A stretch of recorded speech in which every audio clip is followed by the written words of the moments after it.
that increasing? That's how it's done. Oh, I do understand. I messed up right here. Sorry. This is the whole force. Yeah. Thank you. Yeah. Sorry about that. Yeah. This is just the acceleration. Was that your question too, and I missed it? Yeah, I was just Okay. confused about that. Okay. All right. I thought you were asking about this notation, or maybe you were asking that too. Oh, no, I was just asking the M. So- Might have been magnitude or something. Sorry, my bad. No. No. I was getting ahead of myself is what was happening. I was trying to get to here. Yeah. All right. So good. All right. I wish I could say I did that to see if you were paying attention, but I'm glad that you were paying attention. I was not doing it on purpose. Okay, but now so this is the acceleration. Then when you multiply by m, there's just one m. Right. All right. So anyways, a lot of you are looking at this like, yeah, this is obvious. That's good. That is really good. Because like I said, there's nothing new here. It is just apply Newton's second law to something turning. And that's how we're going to do it. And probably the best way I can show you is just by opening the book and say, let's do some examples. So I'll do that in just a minute. But I thought, well, maybe I'll mention all three of these as we go through examples here. So wait a minute, we'll do a bunch of examples. Let's look at this one. We'll do some examples from this one. Actually, I'll only pull out one example because really this is going to be the easiest answer. What do you do? Can you apply Newton's laws when you are in an accelerating reference frame?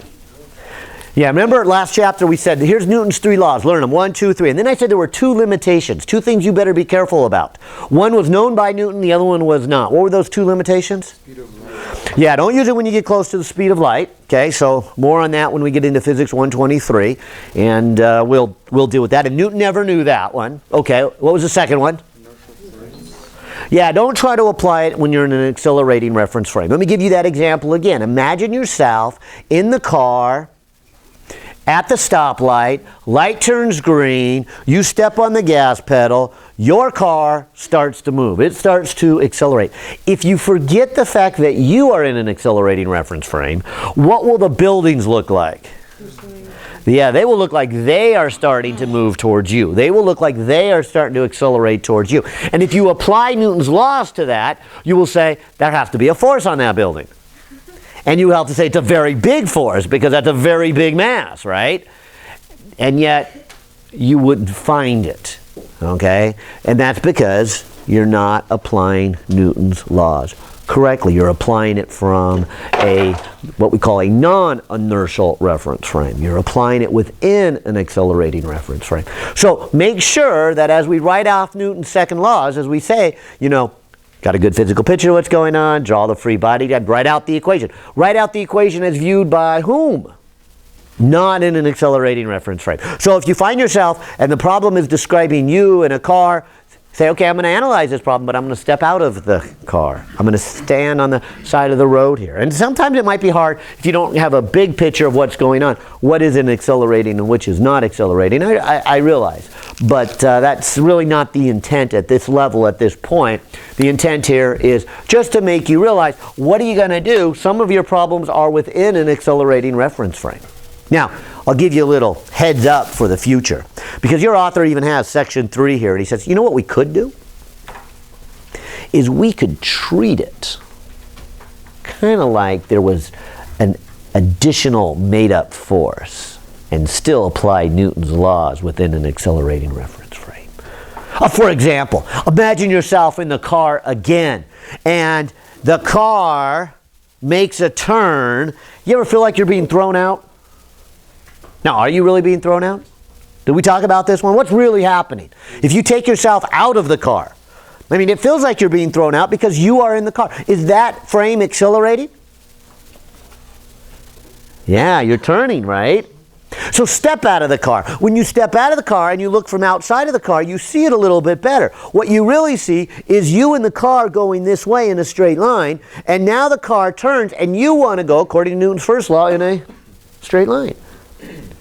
And so it's not so much that you're being thrown out of the car, it's that you want to go straight and the car has turned underneath you. Does that make sense? And to me, that's a much better way of looking at it, certainly for the beginning student. But if you're in the car, what does it really look like to you? What does it seem like to you? Doesn't it seem like something's pushing you out? And we even give it a fancy name, right? You've heard of the word centripetal force throwing you out, right? But there's not really a force throwing you out. But from the vantage point, if you wanted to apply Newton's 3 laws of motion in the car, all you have to do is say, well, there's a new force. There's a force throwing me out. It's called the centripetal force. And so we call these fictitious forces. Okay? So in the future we'll analyze that a little bit more, but I think it's probably best for the beginning part here to just say, don't analyze it inside an accelerating reference frame. Step out of that. And then once you get a good handle on Newton's laws of motion, then as your education continues, then we'll do tricks and we'll invent things like centripetal force, Coriolis forces, and all these fictitious forces that have to do because something's turning or spinning. And they're nice and they have their advantages, but they can be a little misleading here. So that's going to be my answer for how are we going to approach something in an accelerating reference frame. Yeah? So the centripetal force thing is just pushing sort of like if you were outward? Yeah. Wait, what did you say? Something like that centripetal? Well, okay, that's what I'm saying here. The real force is towards the center of the circle, centripetal.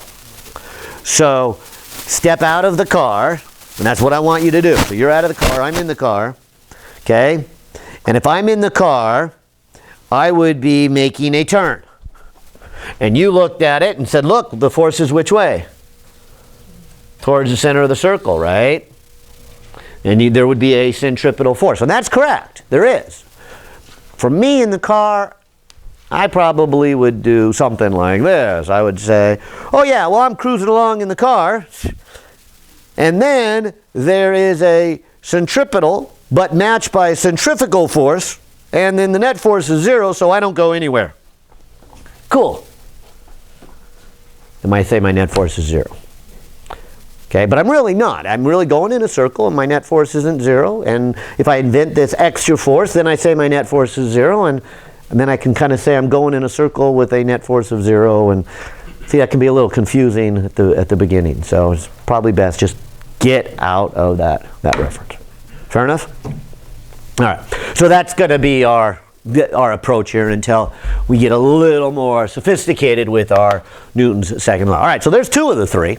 Let's see. We got 15 minutes into lecture. Good. Well, hope you can get your money's worth. I'll drag this last one out. And this one actually is the hardest one. There's some really tricky math in here. The physics is actually pretty much the same, but the math can be pretty tricky here. And so this is the one where I say, hey, got a good physical picture of what's going on? No problem. Hey, draw the free body diagram. Not a problem. Hey, write out the equations. Not a problem. Solve the equation. And the equation here can be a little tough mathematically here. So we'll go through this one too. This will be our third case. But as we get started here, let me just give you some basic information about resistive forces. And again, this one too is certainly not a complete discussion of resistive forces. It would be impossible at this time and at this level, and because that's not the intent. The intent is to just kind of get us started, get us acquainted with a little bit of fluid motion and a little fluid dynamics here. And so we like to do this. We said, all right, let's look at something moving through the air. Let's just take this little baseball here. Now we're getting close to opening day here, and we say, let's drop it. Isn't there a force pulling it down? mg, fair enough. Anything else?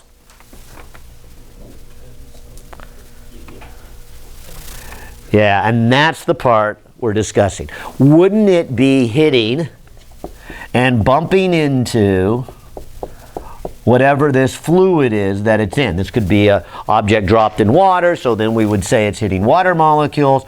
Or let's just say for our discussion, it's dropped in the air, and so this is air molecules. Okay, and it could be substantial from a ball. It really can. You know, if I remember my numbers right here, a baseball. I mean, just to get you an idea of the difference.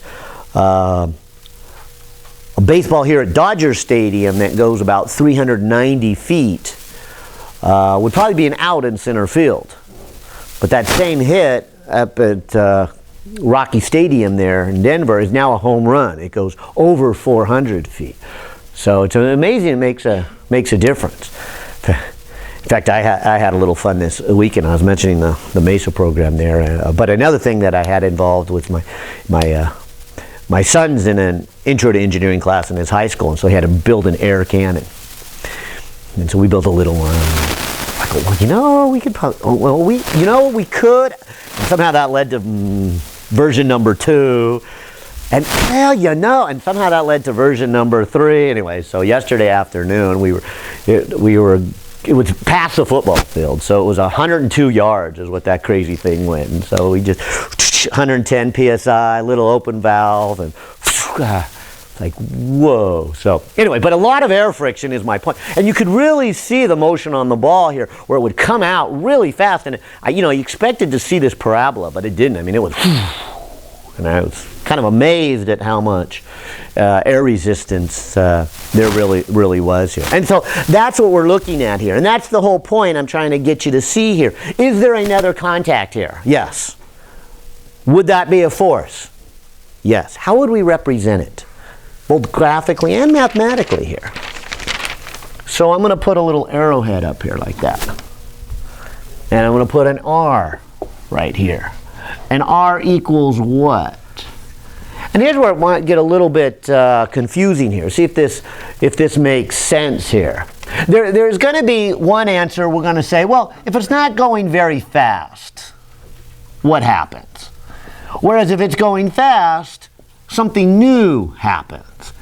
And so we have an equation for the resistance, but it kind of gets chopped into 2 pieces. It says what happens when it's going slow and what's happened when it's going fast. And like I said, there's a lot more to this. This is not the intent of having a whole fluid dynamics class. That you will have, again, someday. This is just a good first step here. But you can kind of see what's going on. If you have something moving through the air or moving through the water, so this is a car going real slow, 1 meter a second, 2 meters a second, 3 meters a second, you can kind of visualize the molecules. Don't they kind of get pushed outward as the car goes through, and then they kind of collapse back behind it here?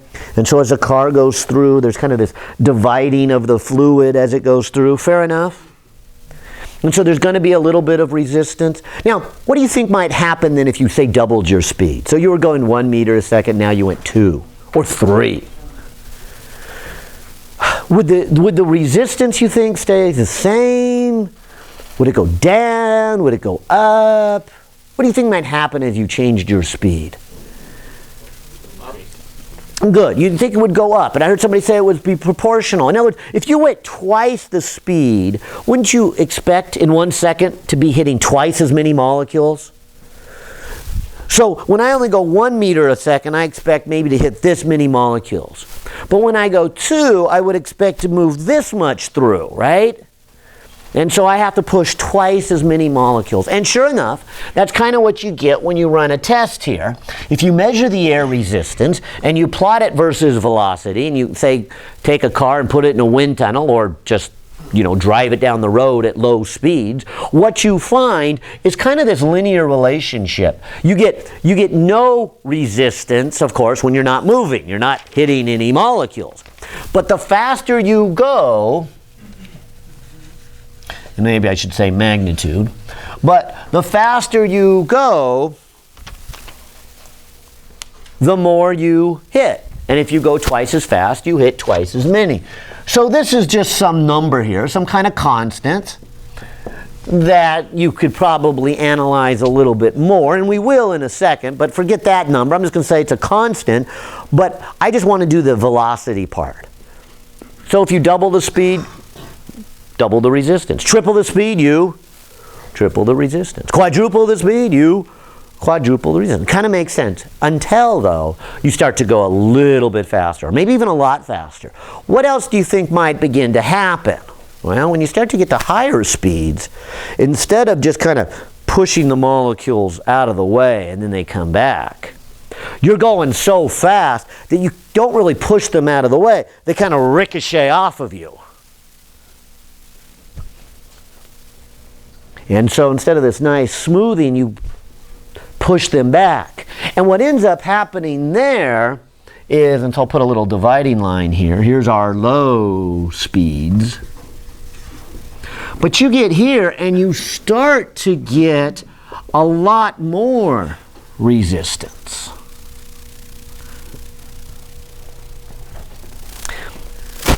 And so let's look at this. Let's say the car's going pretty fast. Let's say the car is going, say, we'll call, I would think 20 meters per second would begin to get into this category here. But let's say we're going 20 meters per second.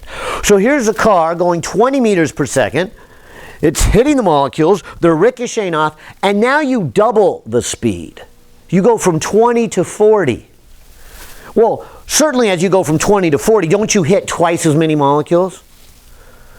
Yeah, but I'll go you one step. Not only have you hit twice as many, but you've hit them twice as hard. So in other words, I would expect it to not just double, but to quadruple. In other words, be related to the square. Because there's two reasons the speed does. When you double the speed, not only do you double the number you hit, but you double the impact that you hit them. Same thing with triple. If I triple my speed, I would expect that to be 9 times more resistive because it's 3 squared. Again, why the square? Because at 3 times the speed, I hit 3 times as many molecules, but I also hit them 3 times harder. Or say it the other way, they hit me 3 times harder, and it's that resistive. So this is what's going to make our math a little difficult here, is that your resistance depends upon your speed. And what formula we're going to use is going to depend on, are we talking about a low speed or a high speed? And again, I wish there was an easy answer that says, okay, everything below 1 is low speed, everything above is high speed. It's not that simple. It's where the difference between just kind of moving around the molecules and ricocheting off. So something that is very aerodynamic or hydrodynamic can actually get to pretty high speeds before we have to start using this one. And things that aren't aerodynamic or hydrodynamic, the molecules don't flow around them real smoothly and they ricochet off and make a bunch of turbulence earlier on here. So there's no real number where I can say, hey, what is a low speed and what is a high speed? And that's not really the intent here. The intent here is just to give you something to work with, something to get started with, something that will be a good first step and to continue on later as you go into your other mechanics class here. And I guess here we only have one other really mechanics class, and that's our dynamics, which is, well, I would assume many of you will be taking next spring. But when you do transfer, you will have to take an advanced mechanic somewhere along the way, and you'll see all this. Now let's go a step further even. This constant I kept mentioning about here, I bet we can analyze that a little bit more. This first step was just to say, how does the resistance depend on speed? But it could be a little more complicated. What else do you think might go in there? What else do you think would impede your flow as you are trying to move through this fluid? Surface area? Yeah, well, I'll put A for area. I'm not sure surface is the best word there, but I guess I really mean cross-sectional area. So if how much, if you look head on to something like a car, I'm not worried about how long the car is and how much surface it has, but cross-section, how much does it have to plow through to get there? If you'll notice, airplanes are often built where they've got this nose, and then where do all the passengers sit? In the fuselage back here, with the idea here that as that nose of the airplane goes through and moves the air out of the way, it doesn't matter so much how long it is. You've moved the air now. Okay?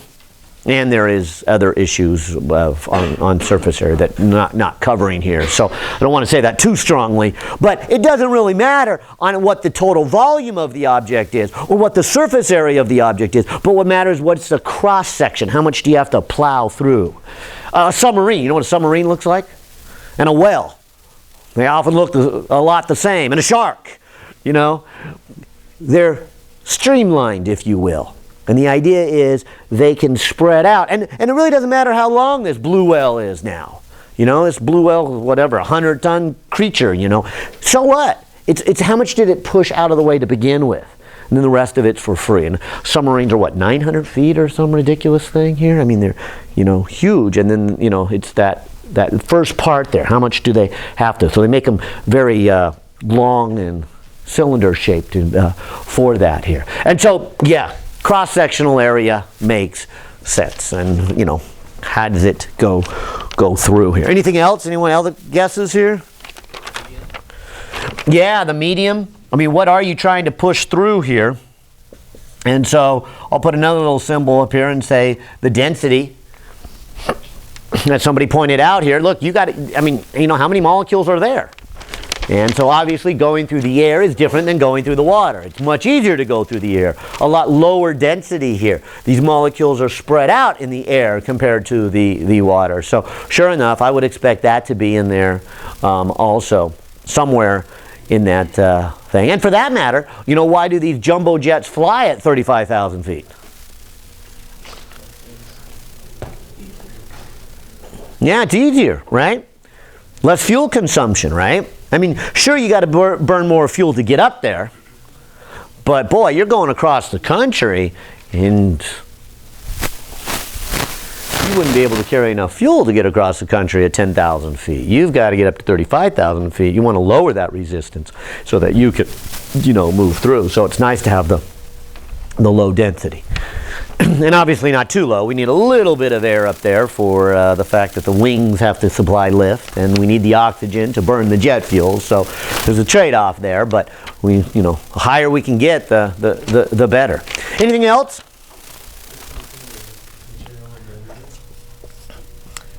I would say yes, but that's more sophisticated than we're going to mention. So we don't worry about the what you might call the viscosity of it as it's rubbing across the surface here.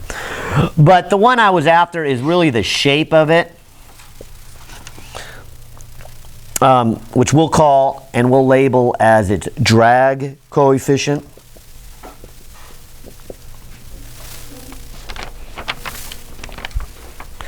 And say, okay, how well is it basically slicing through? How well is this designed? I mean, and you see this well in terms of cars. You know, some cars get good fuel economy. They're small, meaning that their engine's not very big, but also means their cross-sectional area is not very big. But it also means that they're designed with some aerodynamic flow. They slice through that air really well. Whereas other ones, that's not the intent. You've got a big 18-wheeler and the intent is not so much to slice through the air, but just to get your goods to market, right? And so, hey, we're just going to push that out of the way here, and we've got the big old box to it, and it's just not very aerodynamic. And so there would be our drag coefficient. My point is this. As we do a problem here in a few minutes, we will write down the free body diagram like this. Free body diagram. And we'll take an object, and if we were dropping it, we would say there is one force, mg, and then there is another force, which we can write as either bv, if it's going kind of slow, or if it's going fast, we'll write it as capital B v squared, or if we break it out. Oh, you know what? Your author actually throws in a half, which could easily be buried somewhere else in there. It looks a little funny, but there's a reason for it in terms of energy, and we haven't got to that chapter, but kinetic energy has a 1/2 mv squared. So it's nice to have the 1/2 out in front when you start looking at energy and the heat that's created there, to have the 1/2 there. So he has a 1/2 and should. But my point is this. When we get to those examples here, notice this will be my free body diagram. My free body diagram will be one force and then the other force. Slow speeds will do this. Fast speeds will do that. Then we can write out the equation, then we can solve it, right? And then, like I said, this, because it has velocity in it, the math is a little trickier here. Well, I tried to drag this out for a full half hour. Did I succeed? Oh, good. So that you would feel like that, like I said, you were getting your money's worth here. And but it's those three things that I want to look at here. So let's spend the balance of the time by doing examples and saying, all right, same idea. Got a good physical picture of what's going on? Draw the free body diagram, write out the equations, solve it. So it's just an extension of chapter 5 here. So I'll start with the easiest one here, number 1, and say, all right, let's look here at number 1. And the first group, as I mentioned, are things going in a circle. So I think I've got 3 or 4 problems here at the beginning that are going in a circle. And then I think 1 from an accelerating reference frame.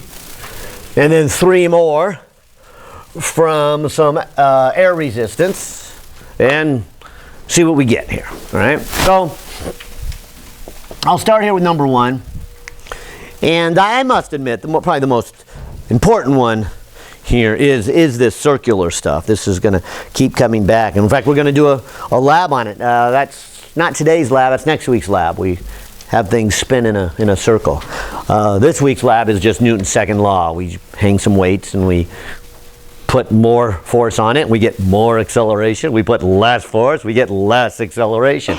We put more mass on it, we get less acceleration. We put less mass, we get more acceleration. So you'll see Newton's laws here today. So pretty straightforward lab today. And next week's is pretty straightforward, but the equipment's a bit complicated with things spinning around, making sure it doesn't hit you in the face or fly apart, and try to measure it while it's going around. And so, well, I'll show you that next week. All right, but anyways, here we got a string. So number 1 here says that you have a light string. And it says here that it can support a hanging load of up to 25 kilograms before it breaks. Then you put a 3 kilogram on the end of this string and you rotate it around on a horizontal frictionless table in a circle of radius 0.8. The other end you just hold in the center of the circle. What are the range of speeds that what are the range of speed of this object before the string will break? Okay, let's go through it again. Here's the idea. Good physical picture. Here's what it's saying. It's saying, look, you can stack weight on this string more and more and more, but when you get to 25, the string breaks. Okay? So you hang it. Doesn't that tell you something? It tells you something about how strong this string is, right?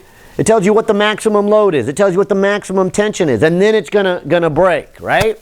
Keep that in mind, because that's the first sentence. A light string can support a stationary load of up to 25 kilograms before it breaks. Then it says, let's take a 3 kilogram object. So it's not 25, it's 3. It's a 3 kilogram object. Let's attach it to the string. Let's spin it in a horizontal circle. So let's say we are looking down from above. We often call this then a top view, an aerial view, a sky view. You're looking down on this table. And this table then has the string and then this 3 kilogram mass. And you give it some speed so it'll spin around. So, and let's just say in simplicity, it's not slowing down. Obviously in reality it would. But at some instance it's got some speed. But let's just say it has that same speed forever and ever and ever. So it just keeps going around. No friction because of the table, no air friction.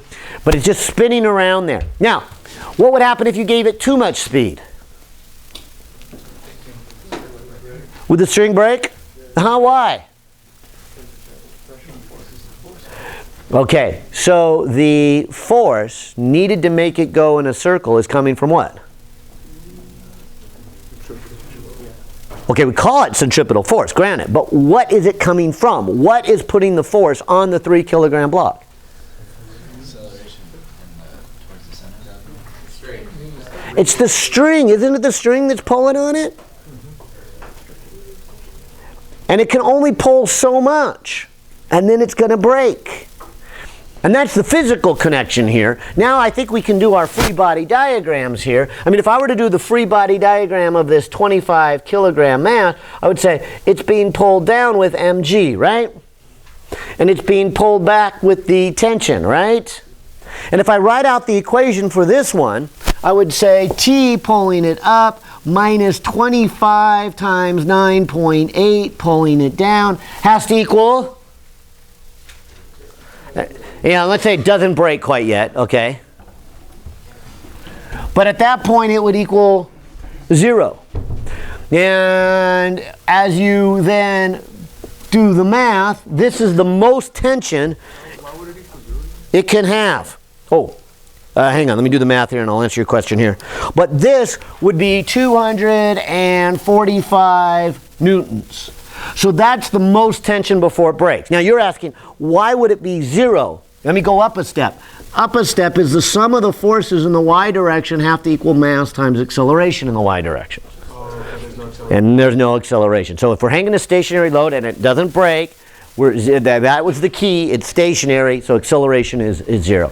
So these are the two forces, tension pulling it up, gravity pulling it down, no acceleration, tells me the tension is 245. And so what I get out of this is the tension in the cord can be less than, but no more than greater than 245, otherwise it's going to break. So that's the first half of the problem. When does it break? Yeah. I thought the table would be holding it up. Wait. No, there's two parts to this. Maybe I better stop. I didn't get step 1 done well. Step 1 is, got a good physical picture of what's going on? Hold on. Step 1, ignore the table. Step 1 is you put a string, you hang it from the ceiling, you pile more weights. There's no table. You just pile in weights till it breaks. Okay? So it breaks at 25. Step 2. Step 2, then you take that same string and you take a different weight, hook it on, and you spin it on top of a table.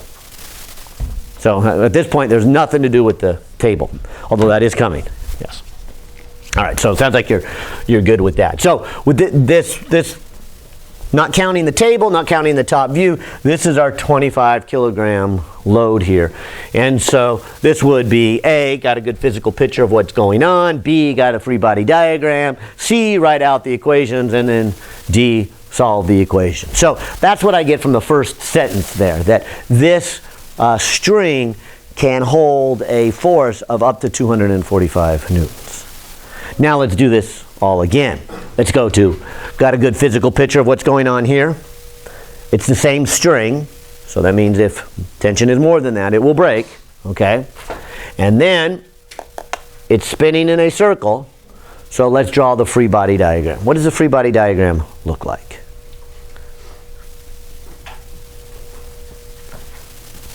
And I would say if there's anything challenging about this chapter, it's this. Do you see it in 3 dimensions? For example, in that picture, how many forces are on that block?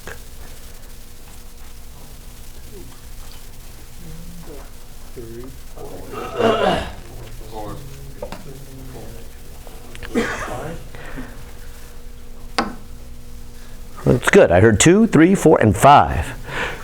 So we got a whole range here. All right, let's name one of them. Force of gravity. Fair enough. Another one. Normal force. Table pushing up. Another one. Tension in the string. Good. Any others?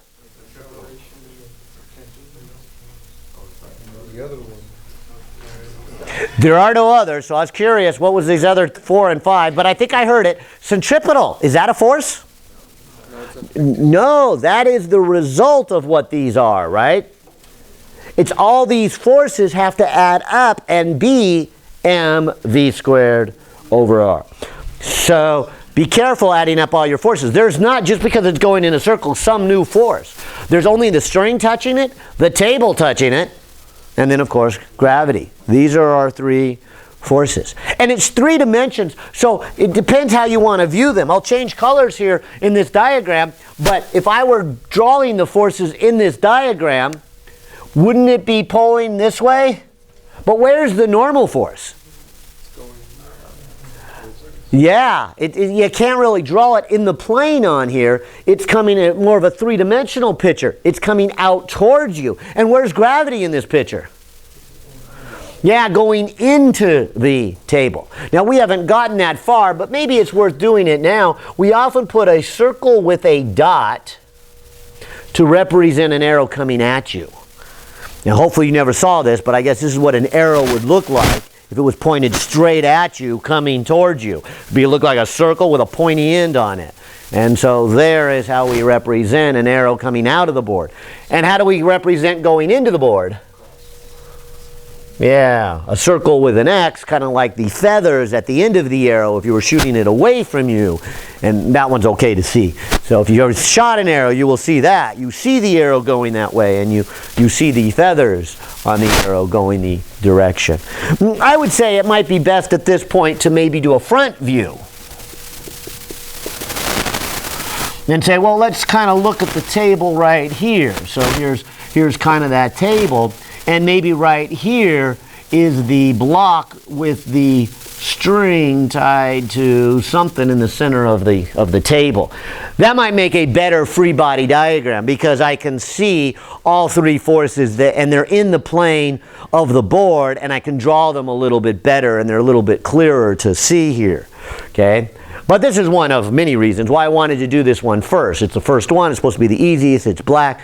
But I wanted to make sure that you don't add a fourth force here, centripetal force. And also that you kind of get a visual picture of what's going on here, that you got to start thinking in 3 dimensions in this chapter. And we haven't been doing that. This is the first chapter that we really begin to do that and take some a visual approach. So now let me try it again. I'll go to my free body diagram and draw it in red.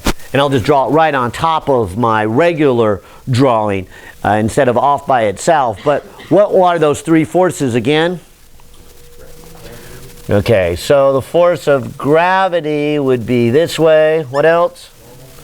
So it'd have a normal force that way. What else? Yeah, and then the tension there, right?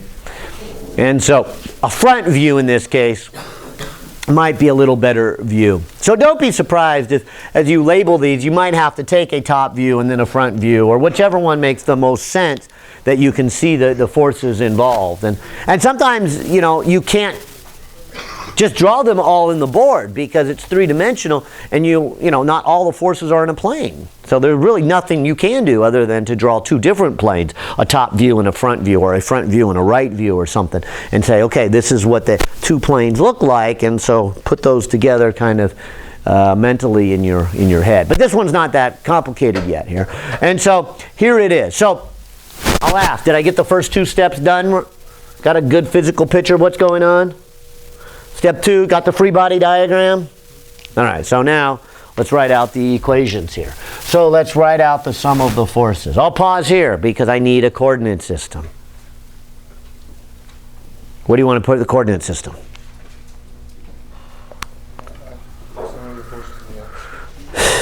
Okay, shall we just do the traditional coordinate system? Kind of, I'll just put it off to the side. Oh, kind of like this? Y positive, X positive, something like that? Fair enough? And I think that's best, but I gave you a warning in the last chapter that becomes very useful and very helpful here. Try to set up your coordinate system so that one of your axes of your coordinate system is in the direction of the acceleration. Do you remember why I said that? Do you remember how you're going to have the sum of the forces in the x direction and the sum of the forces in the y direction? And this has to equal mass times acceleration in the x direction, and this has to be mass times acceleration in the y direction. What was the advantage? There were 2 really good advantages of setting it up so that your axis is along the direction of the acceleration. What was it? One of them would be 0. Perfect. And the other advantage is if they weren't, then not only would it not be 0, but you would have sine of an angle and cosine of an angle in the formula. You'd have total acceleration times cosine in this one, and then you'd have total acceleration times sine in that one. So could you do it that way? Yes. But then you've got components of the acceleration, and one of them is not a 0. And usually it's better if you A, have one equation 0, and B, you don't have to worry about the sine or the cosine of the angle. Fair enough? So keep that in mind. Although this one is so straightforward that or maybe I should ask you, maybe it's not so straightforward. Where is the acceleration? I mean, what is the direction of this acceleration? Does it have any acceleration? I mean, it's going around at a constant speed. Yeah, towards the center of the circle, right? So it's along here, right? And so it's going to be along my x-axis here. And so that's kind of nice here, because then when I apply it to this equation, I can say t equals, And I'll pause there. That's all the forces in the x direction, right? There's only one force in the x direction, T. Okay, what does it equal?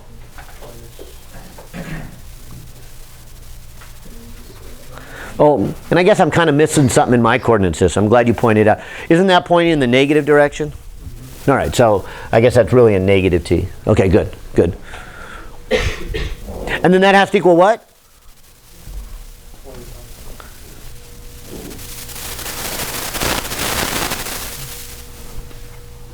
Y mv squared over r?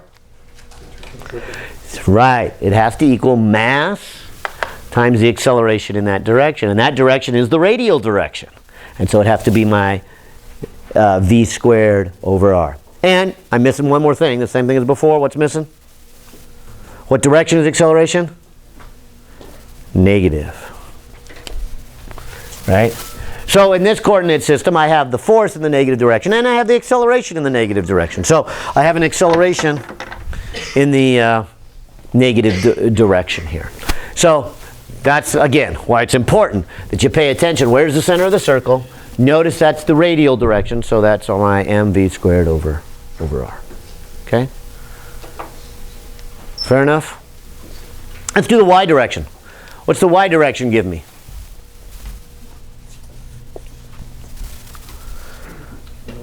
I got normal minus mg equals 0. Why?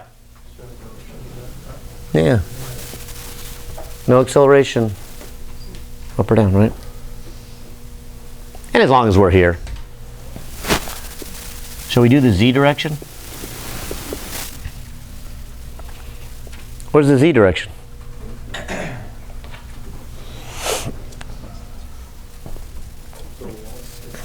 And it might be a little harder to see, but then if this is x and y, z's this way, right? And so z's out of the board. In this picture, then z would be tangential, right? So this would be the z direction. So if I added up all the forces in the z direction, what do I get? 0. All right, there's nothing there. But what would it be equal to?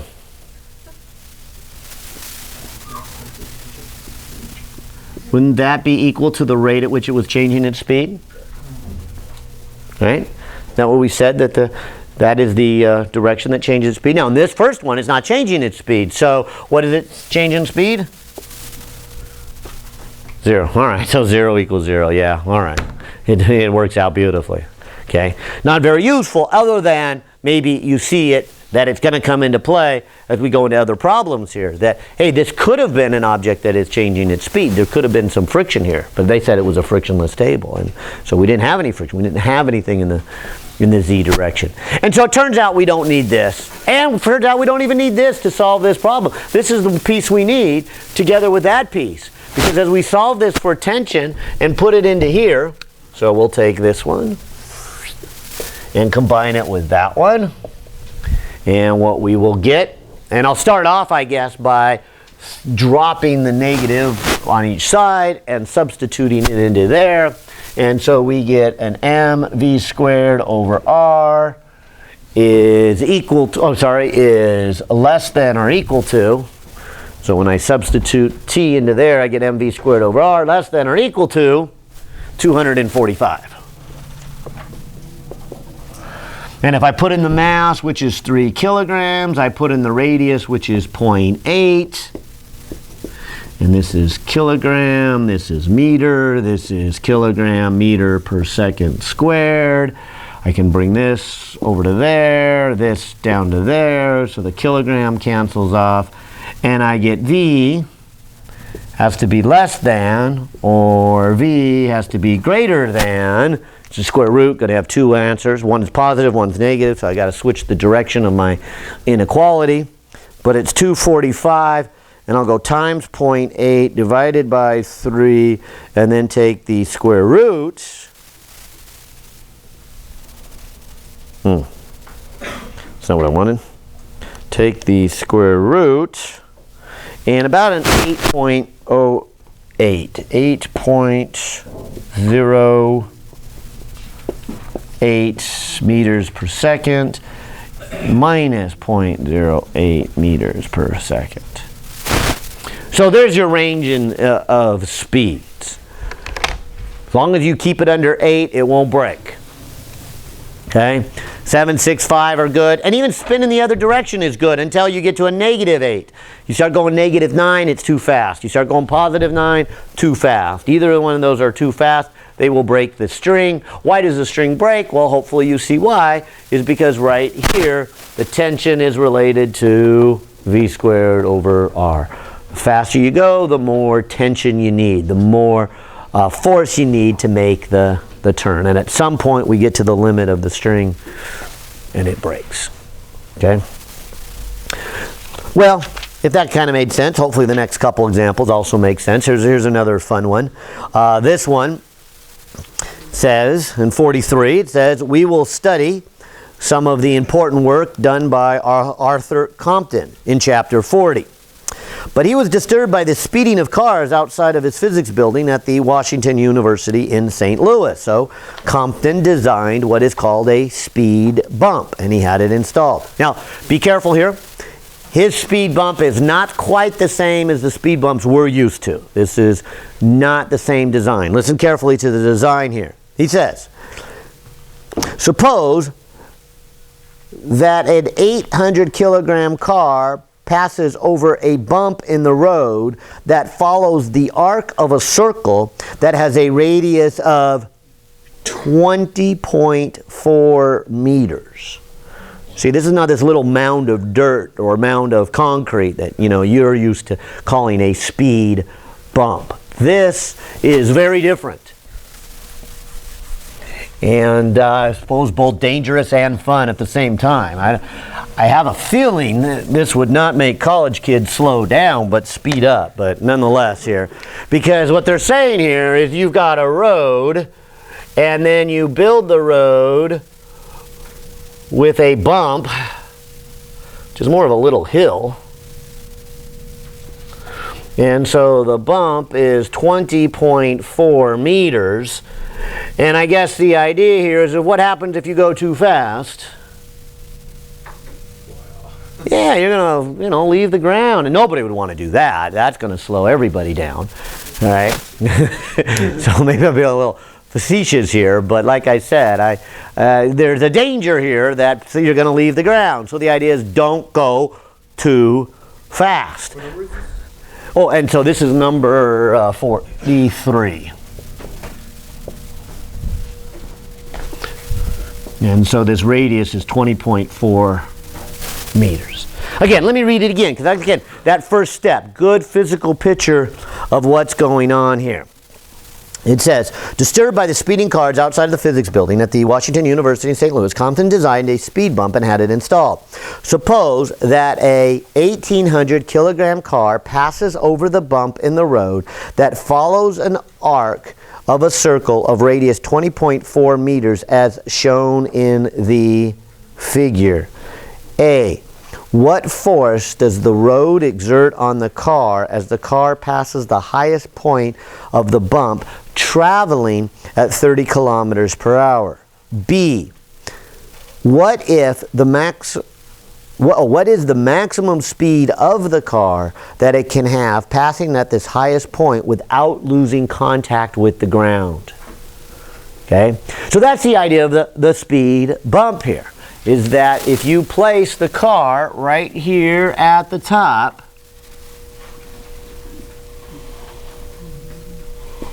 okay, going too fast, it will kind of jump. It will leave the road here, right? And so that's kind of our questions. It's two parts. First one, what is the force that the road puts on the car when you're going, well, what I'll call a slow speed, because we won't leave the ground quite yet. And then B, we go to a fast speed where we actually leave here. What's going on here? Well, maybe I better pause and just ask. Got a good physical picture then of what's going on? Car driving on a road that goes up and follows a circle. So if everything goes as planned, the car will follow a circle. Fair enough? And so there's our circular motion. That's why we're doing this problem. It's part of an object going in a circle. As opposed to a circle that is a turn, like getting on the freeway or making a left and a right turn. This is a turn on a vertical plane as it goes up and down. Okay? Free body diagram.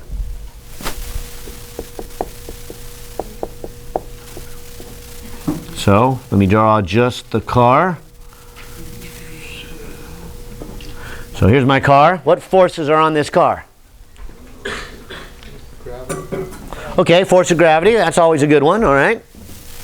So pulling down on the car is mg. Anything else? Normal force, okay. Anything else?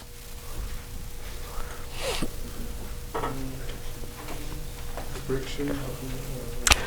Yeah, I would probably say that. Now, they didn't really say does it have air resistance or not.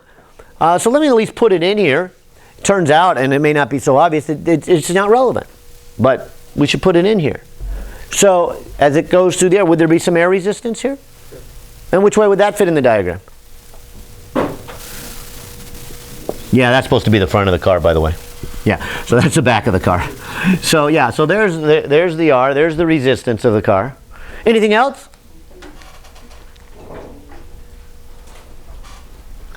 Yeah, I would say there's probably some kind of, I don't know if you want to use the word thrust here like we would for an airplane, but there is a motor. The motor goes, sends the power through the transmission, through the drivetrain, through the axle, and then the wheels, right? And so there's probably some traction here between the tires and the ground, and it's pushing the car maybe forward here. Okay? And so maybe I'll put that in there just to add to it. And so there's my free body diagram. And I think that's it. The stuff touching it is the road, okay? And then also the road where we have traction with maybe it's a rear wheel drive, so we'll put a force from there. Then we got the air molecules hitting on it there, and then we got gravity. Okay, so that's everything touching it plus gravity. So there's all the forces. Okay. So we got step 2, right? Step 1, good physical picture. Step 2, free body diagram. Step 3, write out the equation. Now to do that, I need a coordinate system. All right, maybe I'll put the coordinate system right over here on the side so we can kind of see what I'm looking at here. But what coordinate system do you want to use? Yeah, I would still say why not use the conventional one? Nothing's real turned or twisted quite yet here, all right? And I don't know if any of them do that. We did just a little bit last chapter, and so far these are all kind of that normal piece there. But I'll put the coordinate system on there and say, okay, write out the equation. What is the sum of the forces in the x direction? What is the sum of the forces in the y direction? In the x direction, they have to equal mass times acceleration. In the y direction, they have to equal mass times acceleration. All right, so what are the forces in the x direction here? Resistive. Yeah, okay. So there is force from the traction, tracing it back to the engine. And then there's the air resistance, and that has to equal what?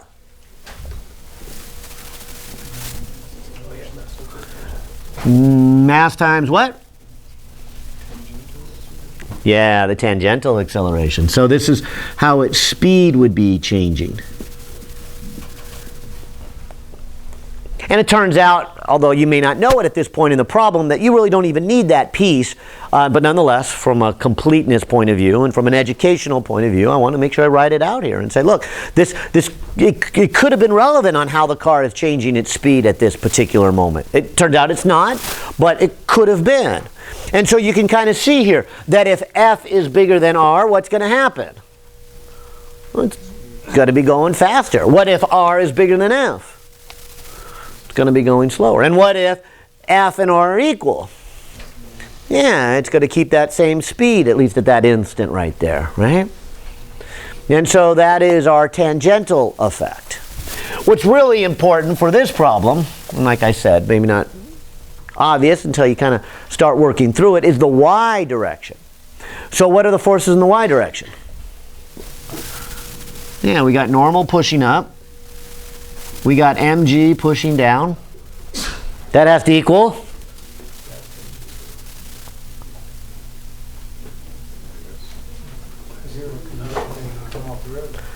Good, I heard two answers. Is it 0? No. What is it? And those of you said mv squared over r, yes. Is it going in a circle? Where's the center of the circle? Yeah, so the center of the circle is down here. And for us to make a circle, do we want our forces to be 0? I mean, what if the force was 0 vertically? What would happen? It'd go straight. Right? And that's not what we want to happen here, right? We want to follow the curve of the road here. So we want it to curve down. So we do want it equal to mv squared over r. And I've got one little error here. What is it? Which way is the acceleration? Down. Negative. Okay? So notice, it does not come out to be 0 here. I don't want it to be 0. If it was 0, it wouldn't be turning. I want it to turn, right? And I want it to turn down, so I want the acceleration to be negative, right? And so there's the key there. It's not quite the same as a car going on a straight road. Car going on the straight road, I do want these two equal. So it'll go nice straight level road. But that's not the case here. This is turning down. So there's our set of equations. Now let me come back to the problem here, because the author, I think, worded it really well. Look at how he phrases it here. He says, here's a question. What force does the road exert on the car? So what are we looking for? Yeah, the normal force, right? And hopefully that was that simple, because there is our verbiage into equations. Did you make that connection, right? It would have been much easier had they said, hey, find the normal force. That's not what they're saying. They're saying find, and they describe what they want. It's you who've got to understand what normal force is. And that's what normal force is. It is the road pushing on the car here. And that's what they're after. So let's solve for normal force here. So as I go to solve for normal force, I can move the mg to the other side of the equation, making it positive. And then the mv squared, or mv squared over r, is subtracted from that. Now I can put in my numbers, but before I put in my numbers and actually work this out, does this begin to make any sense to you? Do you see what it's saying?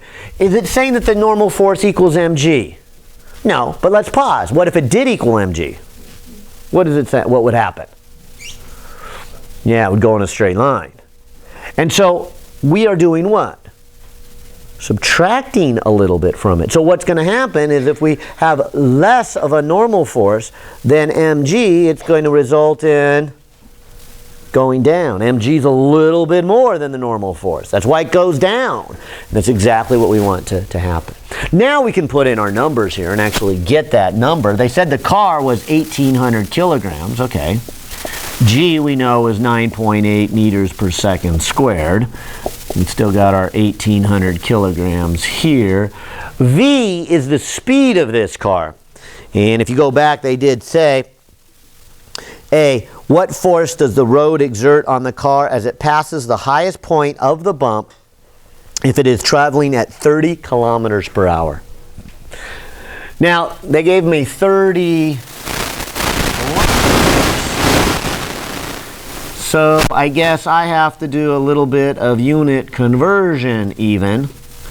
And so notice my 30 kilometers now become 30,000 meters. My hour becomes 3,600 seconds. And my radius is the 20.4 meters. Okay?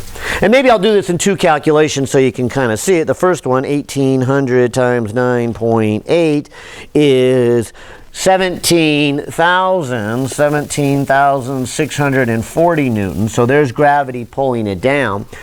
And we want our normal force to be less than that by 1,800 times 30,000 divided by 3,600, close parentheses, square all that, divide by 20.9.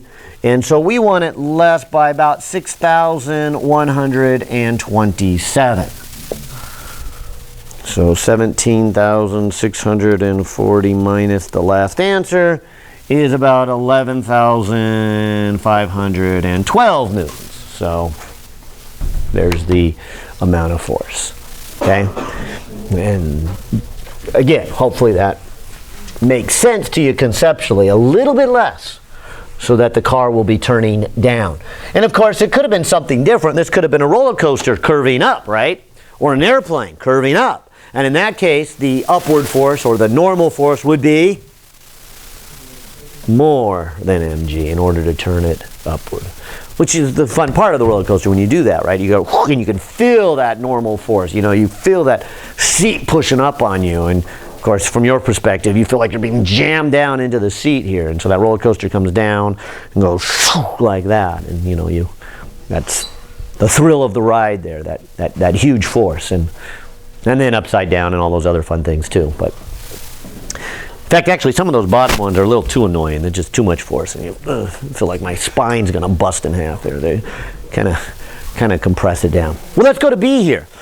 B then says, what is the maximum speed the car can have as it passes its highest point without losing contact with the ground? Okay? So why would it lose contact with the ground?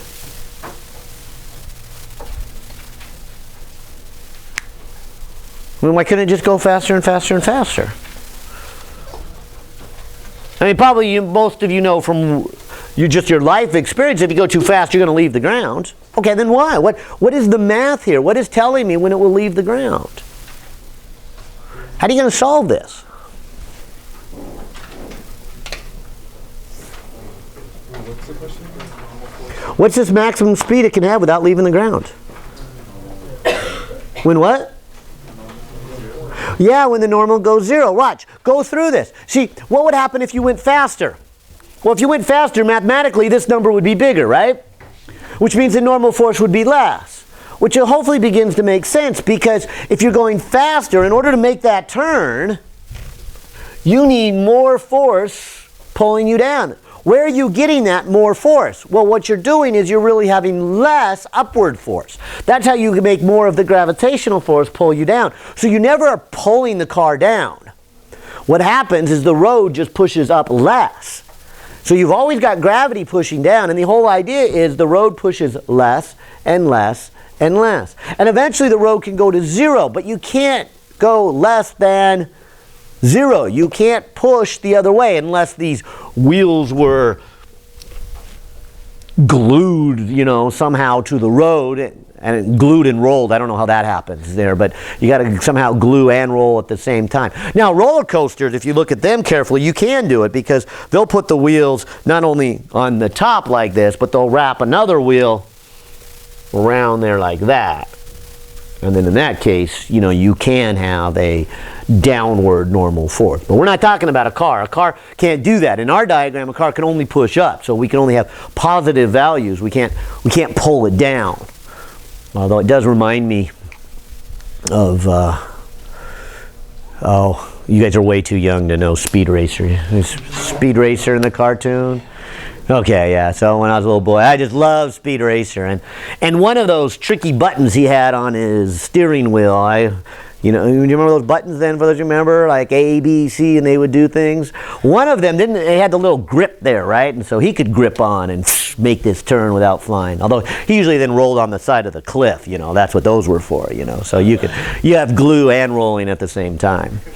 But that aside, this is a very, very key step. This is about the physics. What do you set equal to zero? Or what do you decide? I mean, how do you decide to solve this? This is the step that you can look at the math all day long, but unless you are interpreting what the equations mean, unless you're reading the math instead of just doing the math, you'll get stuck here. And the key to this then, in part B, is setting normal force equals to zero. And it's a lot easier problem if the question had just said, set the normal force equal to zero and tell me the speed, right? And that's easy. It's not going to say that. It's going to make you do the interpretation. It's going to give you something to think about and to chew on and say, look, do you really understand what each term is in the problem? And that's where it is. Because once you know that, then it's really very simple. It is, okay, set n equal to zero. You got 0 equals to over r, solve for v. And so as I do that, I can count cancel off an m and get a v squared square root of rg. R is 20.4 meters. G is 9.8 meters per second squared. Put that in your calculator and you'll get your answer.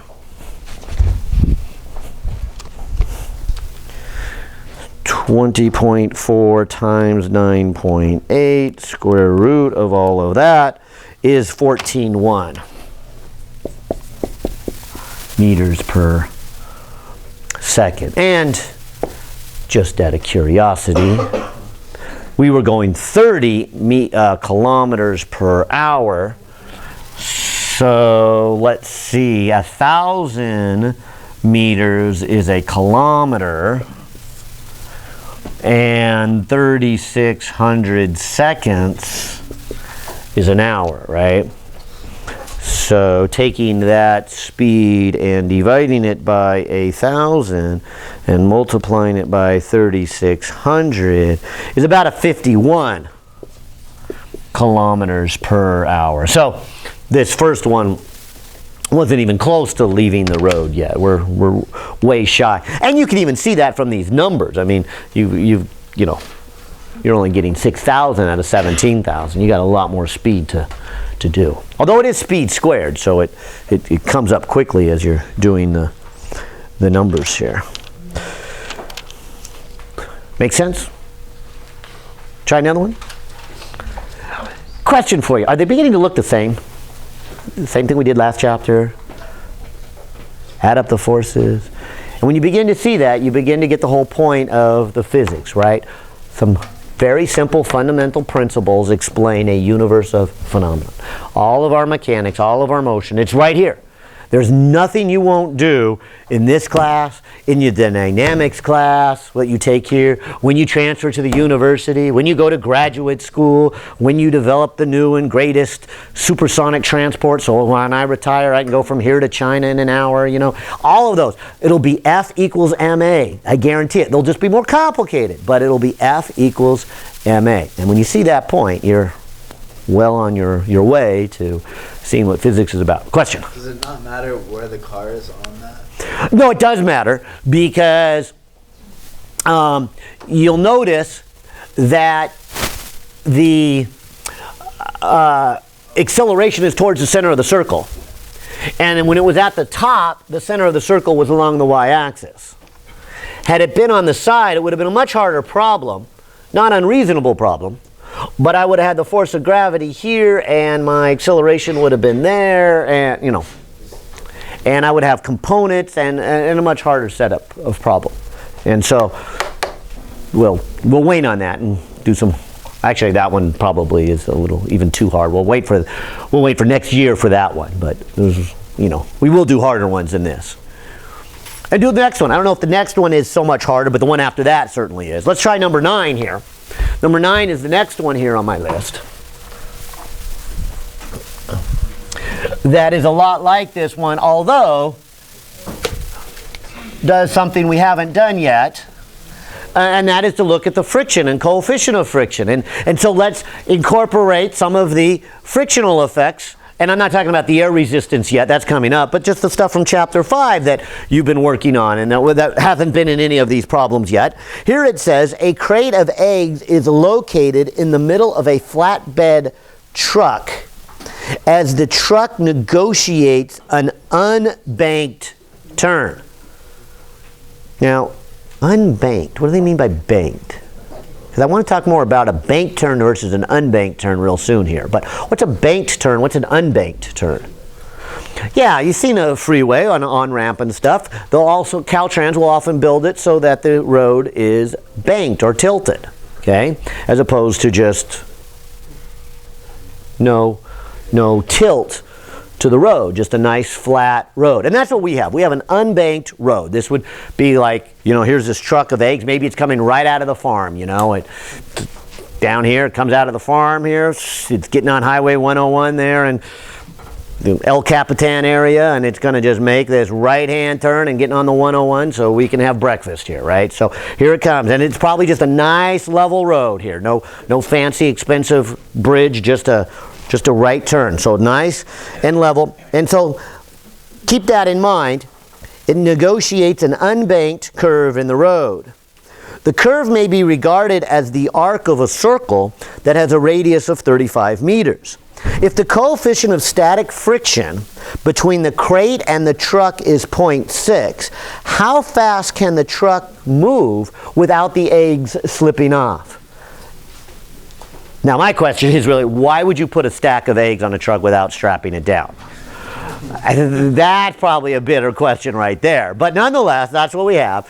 So we have this big crate of eggs with no strap. We're just going to let friction hold it on there, and we're going to make this turn, hopefully very slowly. Otherwise, we're going to be in trouble here.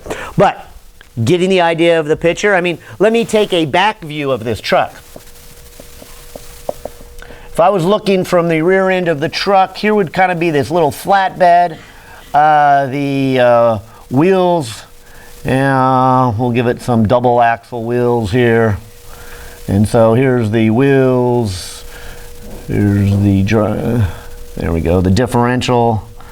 Okay, so maybe we would see something like that as we're looking at the back of this truck. And then there would be this crate of eggs sitting on this truck as it's driving away from me. And then this truck, if I can give it a little more dimension here, is going to go down the road and make a turn. Okay, so here's this truck and then it turns.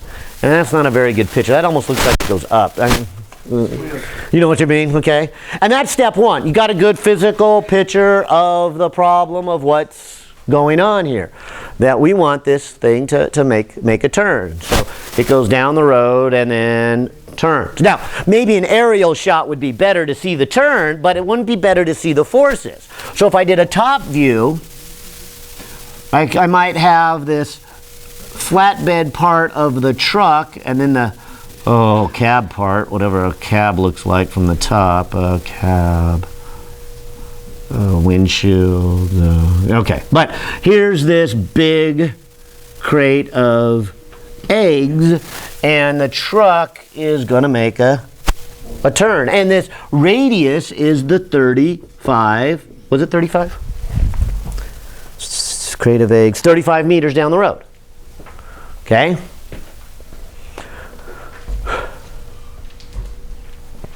And so there's step one. Got a picture of what's going on? Object, back of a truck, unbanked curve. Okay? Because you have a homo problem that has a bank curve. It's always a hard one in this chapter for people. So I want to talk a little bit about the bank curve next here. But unbanked curved. All right? Here's this crate of eggs. What forces are on this egg? I mean, what's the free body diagram here? Oh, it's going to be Maybe I'll go to orange here. I like orange. gravity, normal force, and friction. All right. So there is a gravitational force, right? And that's why I wanted to draw this one. Where's the gravitational force in this picture? Yeah, straight down. This picture? Yeah, it's going to kind of be into the board. So there's my mg into the board. There's my mg down. So I think the forces will look a little better on this one as opposed to an aerial shot of this one. Any other forces? The normal force, right? The flatbed part of the truck is pushing up, and in this picture, it's kind of hard to draw, but pushing up would be a dot coming, out towards you. Okay. And so there's my normal force. Any other forces? Frictional force for the turning. Okay, so I heard two. I heard a frictional force, and I heard a centripetal force. Centripetal is just the same. Yeah, the centripetal force isn't a force, right? Centripetal force is the sum of all of these. So good. That's twice. Somebody said that. I should pay you guys because I want someone to say that here, right? That's exactly what I want you to say. There is none, and there's a human tendency to add another force. No, the centripetal force is the result of all the forces. All of these forces have to add up to be mv squared over r. That's what all of them add up. Centripetal force is not an additional one you put in your diagram here. So you're right, that force, there is another force. It's a force of friction, which is the only one towards the center, so it's also the centripetal force there. But how would that look like in my diagram? Yeah, and so in this case, we want it pushing towards the center of the circle. And so in this case, as the truck goes around, we want it pushing towards the center of the circle. How would I label it? Ah, good. It is a friction. And is it a friction that is static? Because we have three now. Static friction, kinetic friction, and the resistive through a fluid one. But this is solid sliding on solid, right? So it's back to chapter 5. And it's not actually sliding, right? The eggs aren't sliding. At least we hope that's not the case. That's what we want to do. We want to keep the speed of the truck low enough that we don't start sliding.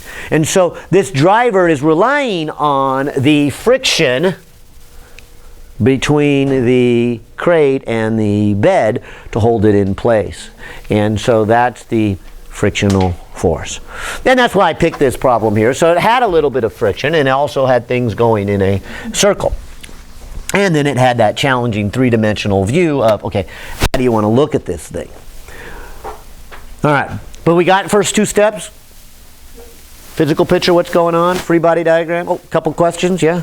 We're only worried about friction in the direction that it's going to slide to if it lands. Because the friction would be sort of 360 around it, wouldn't it? Well, I mean, on the surface. Okay, here's an object. If I push this object to my left, which I guess is your right, which way is the friction?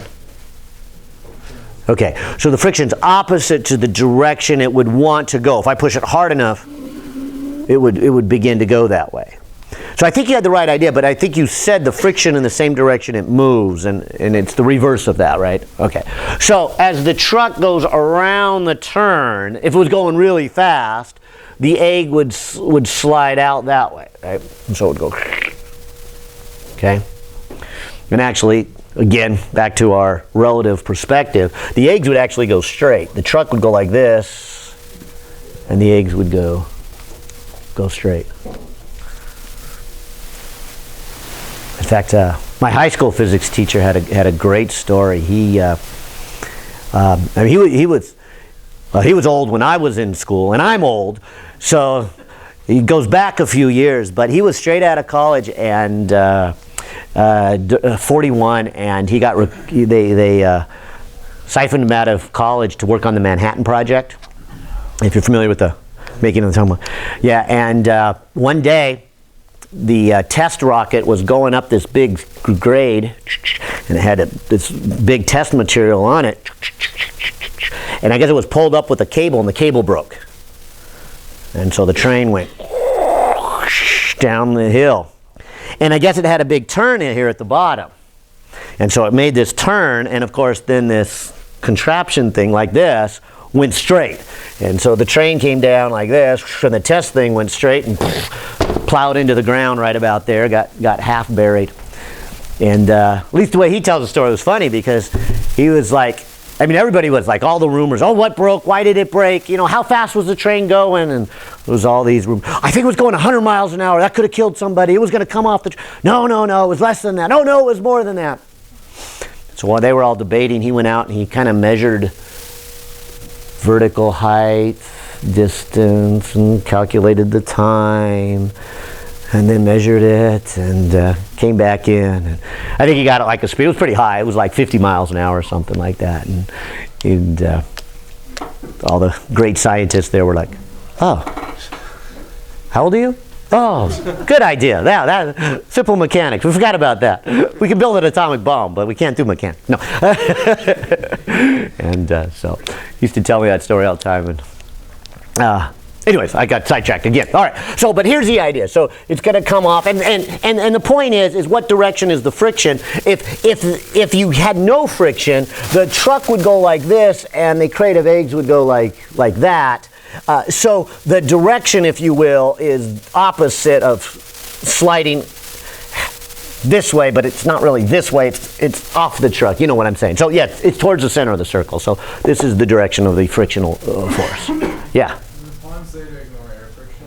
And I'm ignoring air friction here. Yeah.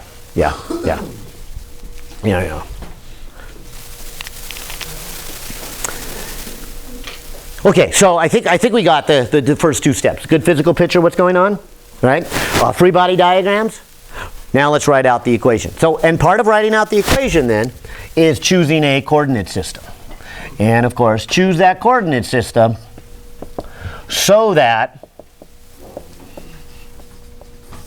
one of your axes really is towards the center of that circle, so we can have it equal to the mv squared over r here.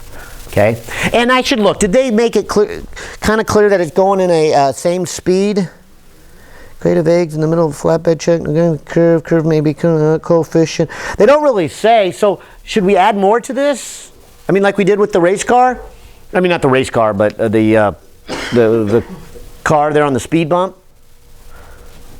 I mean, we could, but it won't come into play, just like it didn't come into play on the other one. We would have, let's say it's pushing this way and pushing that way. You know, they may be balanced, they may be not. We probably could do a z direction, but I think it's probably best just to look at this one and call this the x direction and this the y direction, and look at the forces in the plane. And the fact that way it may be changing its speed may also be true, but not really what, you know, of what's going to be relevant for what we have. So I will just leave it like that and say, okay, we did that one before. I want to move on to other things here today.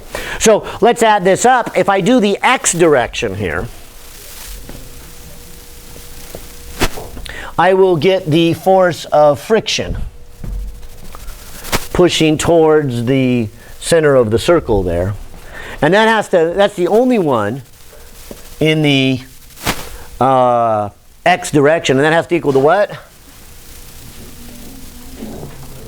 Yeah, mv squared over r. M times the acceleration towards the center of the circle. And the center of the circle is mv squared over r, or the center of the circle is in that x direction there. And then if I would do the same set of equations in the y direction, the y direction has normal pushing up, mg pushing down. What do we want that to come out to be? 0. And in this case, we actually need the normal, because how do you calculate the force of friction? Yeah, the coefficient of friction times the normal. So here the normal is mg. So when we put these two pieces together, we get mv squared over r equals, and we get coefficient of static friction equals mg. And so the m's cancel off, and I forget what we were solving for. If the coefficient of static friction is 0.6, how fast? So we're after v here.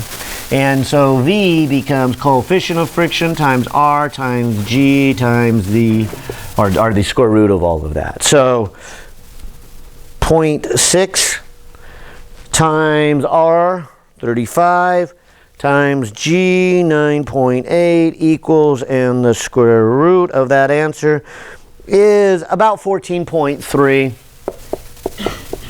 meters per second, which actually that's kind of close to what we got before, 51 kilometers. So let's go pretty fast. There's a lot of friction here, I guess.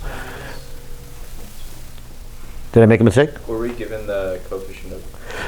Yeah, and it was given here. The question is this: if the coefficient of static friction between the crate and the truck is 0.6, I don't think I mentioned there, how fast can the truck be moving without the crate sliding off?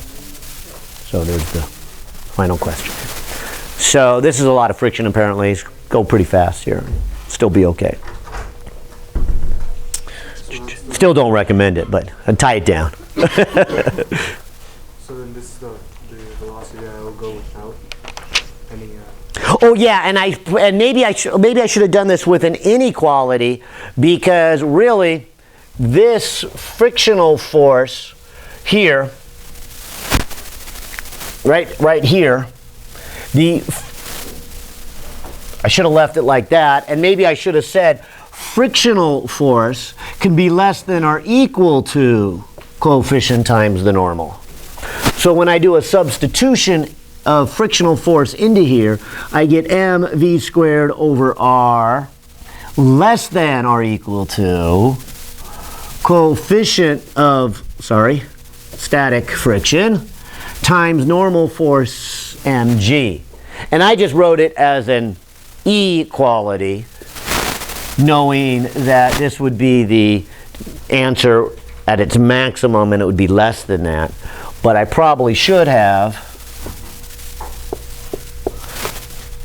set it up as an inequality all the way through so that you get the idea that it could be at that up to that speed. Anything less than that would require less friction, and the force of friction can handle that because the force of friction is not equal.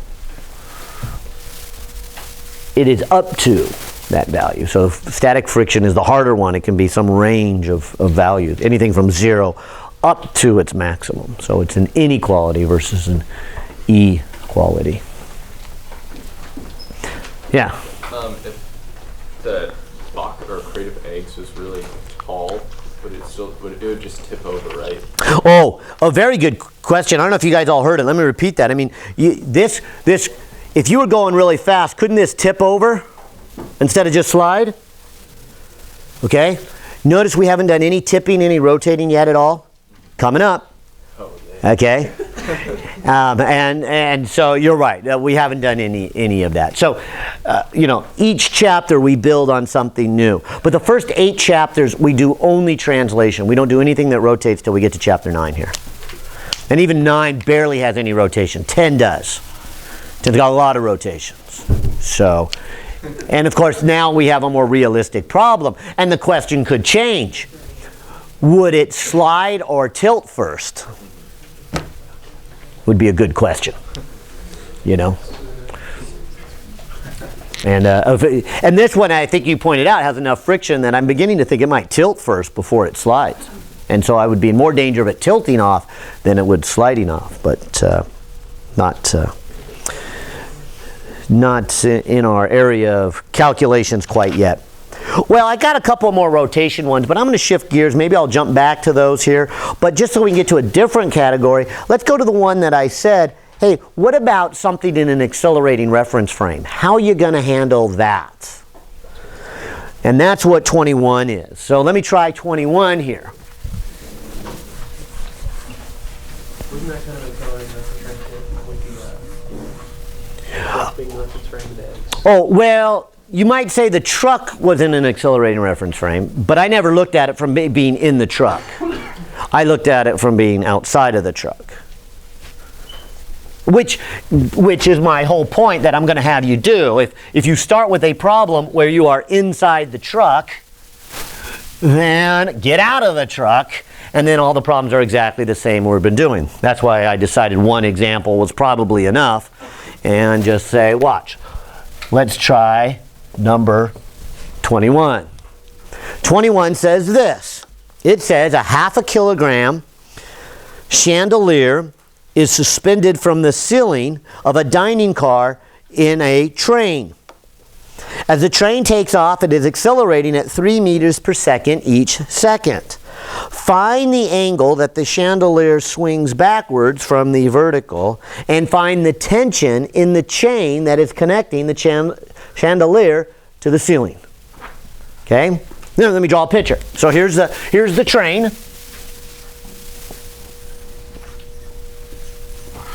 Here is a dining car with a chandelier. What does a chandelier look like? Table, chair, And so here's the dining car. We got the chandelier hanging down here. And if the train is stopped, let's say it's at the train station, or for that matter, even if it's moving at a constant speed, the chandelier hangs straight down. And so you, the observer, in the train, are looking at the chandelier going, okay, it hangs straight down. But what happens now when the train starts to accelerate? It's leaving the station. And so now we have you accelerating at 3 meters per second. You're in the train. You're looking at the chandelier. What will it look like? Well, here's the point I wanted to make. Are you in an accelerating reference frame? Yeah. So what was my point here to solve this problem? Step outside. So let's step outside. So we'll say, all right, this person can watch all they want, but it's this person who's going to have a better way of calculating it. And so let's calculate it as if we were standing outside. Even if we're not literally standing outside, let's examine it as if we were out of that inertial reference frame. Because if you don't step outside, you're not going to see this thing swing back in your mind. You're going to say, hey, there's no acceleration going on. There's no reason for it to swing back. Because you're in the car. You're looking at the chandelier. You're going, it's not moving. I'm not moving. It's not moving. But really, what does this look like? Doesn't this really have an acceleration? And so if the train is accelerating at 3, what do you know about the chandelier? It's got to also be accelerating at 3. And where does that sideways force come from that makes that chandelier accelerate? I mean, what is the only thing other than gravity pulling on that chandelier? Okay, the tension in that cable pulling it down, the chain, right? So I would claim that from an outside view, and for that matter, even from an inside view, that chandelier is not going to hang straight down. It's going to swing over at an angle and look something like this.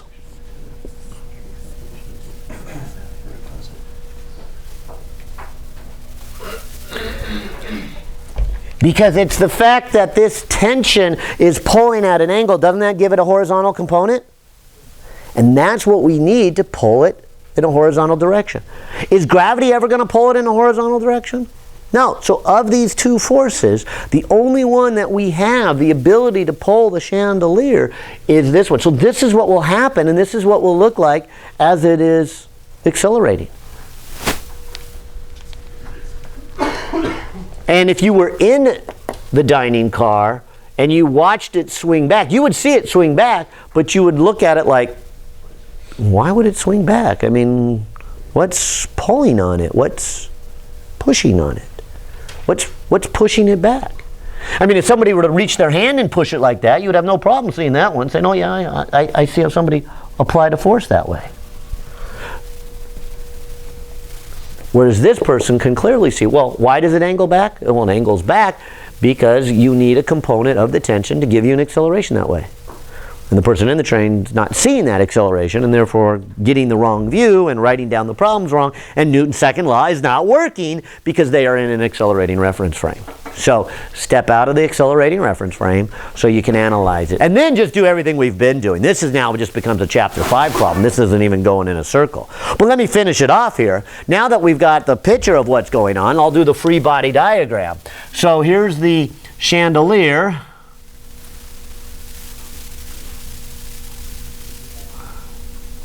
What are the forces on the chandelier? Okay. mg, gravity, any others? Yeah. Tension T at some angle theta, which is this angle theta, which I think is part of the two-part question on here. It says A, find the angle that it says string makes with the vertical, and then B, what is the tension in this string? Yeah. There's no normal force? Yeah. Why? I'll ask it as a question. I'll answer your question with a question. Why would there be a normal force? Anything touching it? Yeah. So the normal force is what we use to describe when two things are in contact. Nothing's pushing up on it. But yeah, you would have to have, a table under here pushing up on it. You have to have some kind of molecule hitting it, and pushing up on it. I don't have that. So no normal force. Unless you wanted to call the tension a normal force. But certainly don't do both. And we don't. We like to call tensions, tensions and contacts of surfaces normal. So you have to have a surface to have something perpendicular to a surface. So you got to have a whole surface for that, yeah. The air molecules under the chandelier sort of act as a normal force? Because they would slow it down. Okay, well, first of all, I would say Yeah, but we're ignoring all air molecules. But I would even add to it, if you're going to say there's air molecules supporting underneath it, I would say, yeah, but there's air molecules pushing down too. And if those pressures are the same, which they probably are, I know the atmosphere changes pressure a little bit, but within that distance, no. And so I'm going to ignore the molecules for that reason. They're pushing up and pushing down equally. Yeah. Good though, that's our Archimedes principle. That's we'll add to that soon. Well, not real soon on that one. That's not till chapter 14, so won't be till May we get there. Okay. All right, so free body diagram. Then you write out the equations. So put a coordinate system on here. I'll do the conventional one. Oh, maybe I should have asked you which one you want me to do. But again, the key here is set up an axis so it's along the direction of the acceleration. And what direction is acceleration? Yeah, in the x-axis. So I just leave it as a conventional, I'll have it in the x-axis. And so if I write out the equation and solve them now, I can say the sum of the forces in the x direction is mass times acceleration, and the sum of the forces in the y direction is mass times acceleration in the y direction. And so as I look at this, I will see that only the tension has a component in the x direction. And so I would get T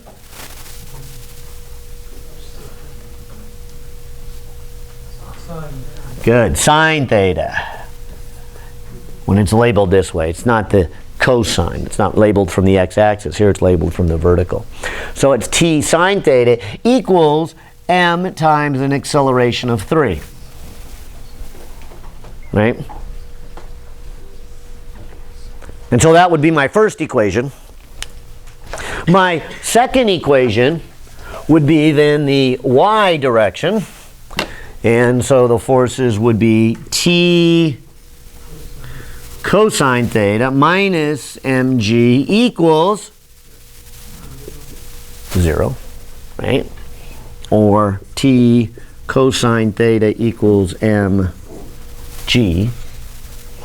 Or maybe I should just go all the way to T. T equals mg over cosine theta.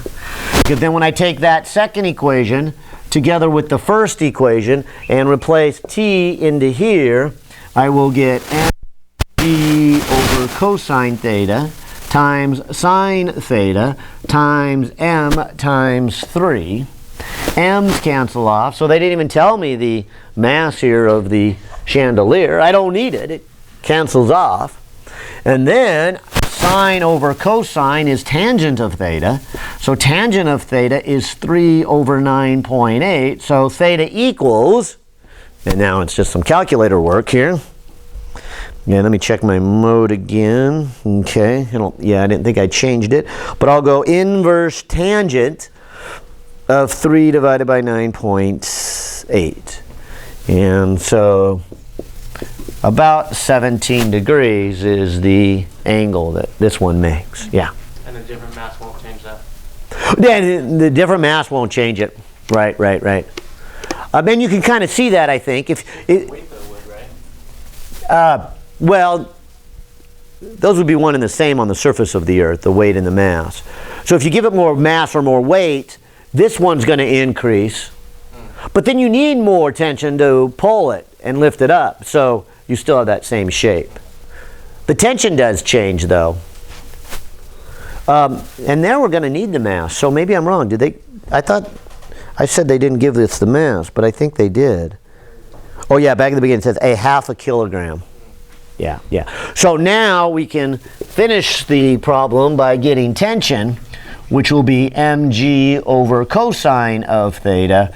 And they did give me a half a kilogram, 9.8 meters per second squared, cosine of 17 degrees, and that would be then the tension. So 0.5 times 9.8 divided by cosine of 17 degrees, and it looks like about 5.12 newtons is then the tension.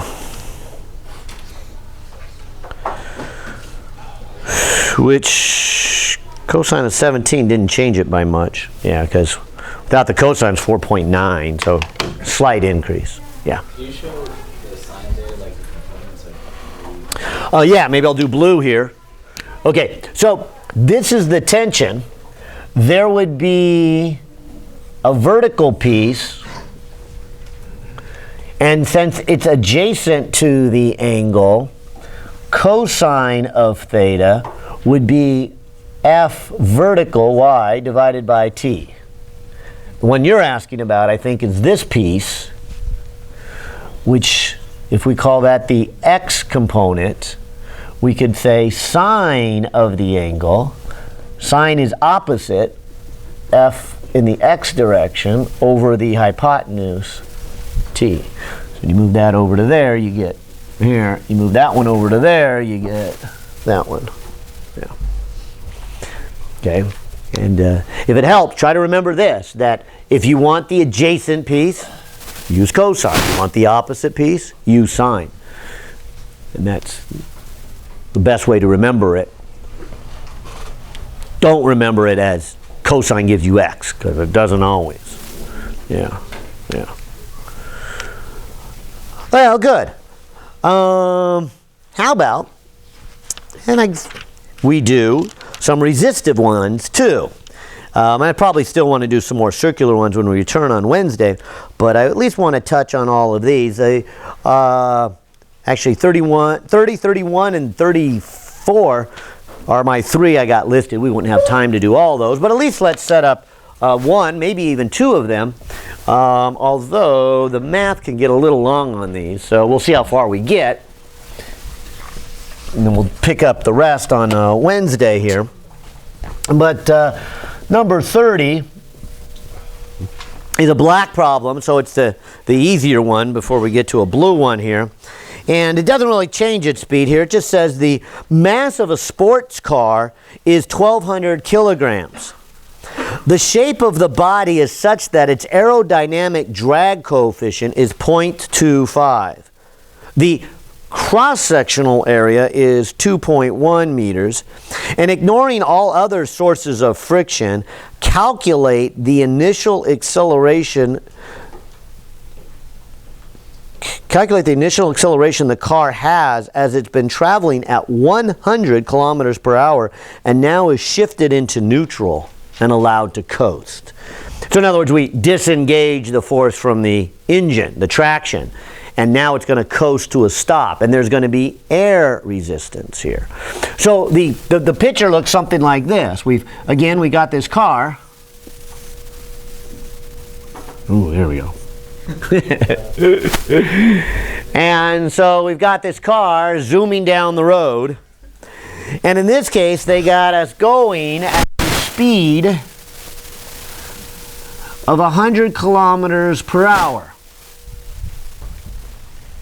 Okay, so there's our speed, and then the engine is shut off or shifted into neutral, or we run out of fuel, or it breaks, whatever word you want to put there. But the engine's gone now. We have no forces left on it anymore. Okay? That's the key to the problem. Now we're going to coast. And it's going to coast to a stop. Okay? And this problem is the simple one. I'll add to it. But this one just simply says, ignoring all other frictional forces, what is its initial acceleration? All right. So I'll stop there. Step one. Good physical picture of what's going on. Got a car going at a certain speed. Engine is now disengaged. Okay. Step two. Free body diagram. I'll do it in orange. What are the forces on here? Okay. So the road's pushing up. There's the normal. Any others? Yep. Gravity. Anything else? Okay, and the one that they're really after here is the air resistance. So this is the first time we've done some resistance. This isn't quite the same as a solid sliding on a solid that we saw back in chapter 5. This is the one that has to do with resistive. Now, since they said drag coefficient, they're talking about a high speed. And at 100 kilometers per hour, we're talking about a high speed. So this must be proportional to the area, the density, the drag coefficient, and 1/2, right? So those are the things we talked about an hour ago. What were the factors that went into play here as a car or any object moving through a fluid at a high speed would slow down? And there were those four counting the speed. So it's the speed squared, it's the cross-sectional area, it's the density of the material, it's the shape of the material, the drag coefficient. So those four things come into play there. So that's my free body diagram. Step 2. Good with that? Step 3. Write out the equation. All right. I'll take a coordinate system. And I'll start with the traditional coordinate system, x direction, y direction.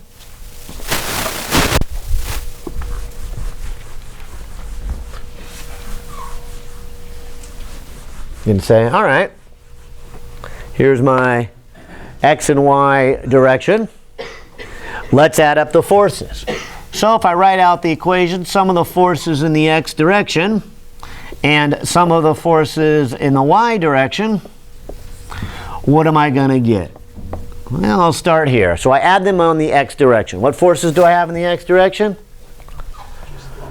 It's just the air resistance, right? It's all of these things, and it's in the negative direction here. So it would be a negative 1/2 drag coefficient, density, area, velocity squared. That has to equal what? Well, mass times the acceleration in the x direction. Does it have an acceleration in the x direction? Yeah, and isn't that the question? The question is, what is the initial speed of this, or initial acceleration of this thing? Now, why did they say initial? Why didn't they just say, what's the acceleration of it? Is this a constant acceleration problem? No. Would you use any of those 4 constant kinematic equation ones? Oh, absolutely not, right? You would say, well, no, what's going to happen is, at one speed, and particularly at first, it has a high speed of 100 kilometers per hour, and you're going to get a lot of force and therefore a lot of acceleration. But then what happens when the car is at a lower speed? Less force and hence less acceleration. So the acceleration is constantly changing depending on the speed is. So it's a harder problem than just a constant acceleration type of problem. Now I might as well do the y direction for completeness, although it looks like it's kind of irrelevant for this problem because the upward force is n and the normal and the downward force is mg. And what is the acceleration in the y direction? 0. And so that tells us the normal force is mg, which is could be useful if we needed it for something, but for this problem we don't need it for anything. So we'll write it out just to make sure you're got all the pieces here. But there's the one I want to do here. So this would say that the initial acceleration then is this, and if you want to put a negative, great, but it's 1/2 times the drag coefficient times the density, cross-sectional area, velocity squared, all divided by its mass. And at this point then it's just plug everything in. So here it is 1/2. They gave me the drag coefficient to this one. I think they said it was 0.25, which is a pretty low number for a car. But I don't think it's unreasonable if I remember my numbers right here. Well, that's the drag coefficient. That's the capital D in the equation. And it has to do with the shape of it. The shape of the car. In this case, it's a car, so it's the shape of the car. The frontal shape of the car, how the windshield is angled back, how maybe the body paneling on the engine flares in or flares out, all this, how the air flows underneath, which is actually kind of one of the more interesting things. They're starting to put paneling underneath cars now so the airflow doesn't get all caught up in all the other things. That's where a lot of the drag is coming off. In fact, I saw a big rig truck. Well, I was telling you about when I was at UCSB with the MESA program. I was driving up down the freeway here, and there was 2 or 3 trucks in a row, and they had paneling. Normally on the big rigs you can see down, but they had paneling all the way down to as low as the paneling on a car. And then it funneled in. It was wide on the back wheels, and it funneled in narrow like this. And to me, it all looked like it was for aerodynamics and fuel efficiency and whatever gas costs, $5 a gallon. I mean, it probably makes a difference, I guess we're not at 5 yet, right? That's next week. And then that's diesel anyway. The diesel costs more, so yeah. So diesel might be at $5 a gallon. Anyways, so in these last few minutes, that's the drag coefficient. The other thing is the density, and they don't give it directly, but it is listed in your book somewhere here. And in the interest of time, I'll go from memory here.